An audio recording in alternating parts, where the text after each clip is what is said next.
आज गली मु सरस्वती पूजा ପାଇଁ किछटा छोटो मोटो शॉपिंग करबाकू। So hello everyone. तो आज 4टा बेले मु बाहर जाइए मो मौसी घर को मत नबक आसी जाइए मो भौणी। तो आम दिज एकाठी होइछु माने घरे तो चुप होइकी बसिबुनी। तो फास्ट आम पलैलु टिके आनंद बन कारण सनसेट टाइम भी था। तो ब्रिज उपर आम किछटा फोटोज वगैरह उठेइलु।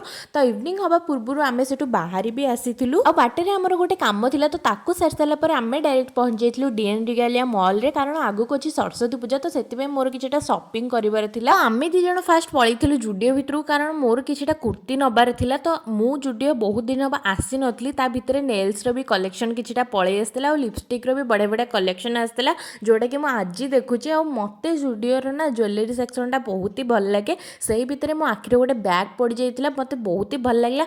बट पैसा को टिके बंचै कि एथरक मु खाली गोटे ड्रेस नै कि आस्तिली। तापरे मैं पळैतिलु टिके फूड कोर्ट खाइबा पई कारण भोक लाग जाइतिला। तो आमे एठी बर्गर ऑर्डर कर दिलो। मो भौणी कोन गोटे चिकन रो आइटम ऑर्डर करला बहुत ही स्पाइसी थिला सेटा। तो आमर खियापिया सारिकी शॉपिंग सारा पर आमे पळै आइसलु घर को। तो जीवा पूर्व चैनल को सब्सक्राइब करबा को जमा भी भूलिबेनी। Bye guys.